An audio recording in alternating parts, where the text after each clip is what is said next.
जय जगन्नाथ। ଆଜି ଗୋଟେ ନୂଆ କବିତା ନେଇ ଆସିଛୁ। କବିତାର ଶୀର୍ଷକ ହେଉଛି ଅଧୁରା ପ୍ରେମର ଅମର ଗାଥା। ବିଚ୍ଛେଦର ବେଦନା ପଚାର ଥରେ ସେଇ ଭଙ୍ଗା ହୃଦୟକୁ। ବିଚ୍ଛେଦର ବେଦନା ପଚାର ଥରେ ସେଇ ଭଙ୍ଗା ହୃଦୟକୁ।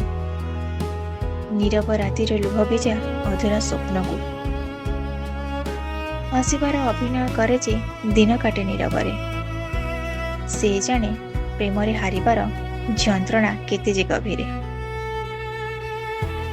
ସେହି ସ୍ମୃତିମାନେ ଆଜି ବି ଆସନ୍ତି ମନର ଆଇନାରେ। ତୁମ ହସର ଛାୟା ଦେଖାଯାଏ ଶୂନ୍ୟ ଏହି ଦୁଆରେ। କହିବାକୁ ଚାହେଁ ମନ ଅନେକ କୁହା କଥା, କିନ୍ତୁ ତୁମ ବିନା ଶବ୍ଦମାନେ ହୋଇଯାଆନ୍ତି ନିର୍ବାକ ବେଦନା। ଭାଙ୍ଗିଥିବା ସେ ହୃଦୟ ଆଜି ବି ତୁମକୁ ଖୋଜେ। ଭାଙ୍ଗିଥିବା ସେହି ହୃଦୟ ଆଜି ବି ତୁମକୁ ଖୋଜେ। ପ୍ରତ୍ୟେକ ନିଶ୍ୱାସରେ ତୁମ ନାଁ ନୀରବେ ଲେଖେ। ସମୟ ବହୁତ ଦୂରେ ନେଇଗଲା ଆମ ସେ ସମ୍ପର୍କକୁ, ତଥାପି ମନ ଭୁଲି ପାରେନି ତୁମ ସହ ବିତାଇଥିବା କ୍ଷଣକୁ। ଜଳୁଥାଏ ଏକା ଏକା ସେ ସ୍ମୃତିର ସଳିତା।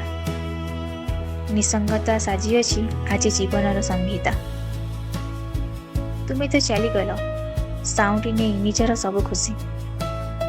ତୁମେ ତ ଚାଲିଗଲ ସାଉଁଟି ନେଇ ନିଜର ସବୁ ଖୁସି। ମୋ ପାଖେ ରହିଗଲା ଲୁହ ଭିଜା ସେଇ ରାଶି। ବିଚ୍ଛେଦ କେବଳ ଦୂରତା ନୁହେଁ, ପ୍ରେମର ଶେଷ ନୁହେଁ। କେତେକ ପ୍ରେମ କାହାଣୀ ଅଧୁରା ହେଲେ ମଧ୍ୟ ମରେନି କେବେ। ଲୁହରେ ଲେଖା ହୁଏ ସେଇ ଅମର ପ୍ରେମର କଥା। ଲୁହରେ ଲେଖା ହୁଏ ସେଇ ଅମର ପ୍ରେମର କଥା। ଭଙ୍ଗା ହୃଦୟ ହିଁ ବୁଝେ ବିଚ୍ଛେଦର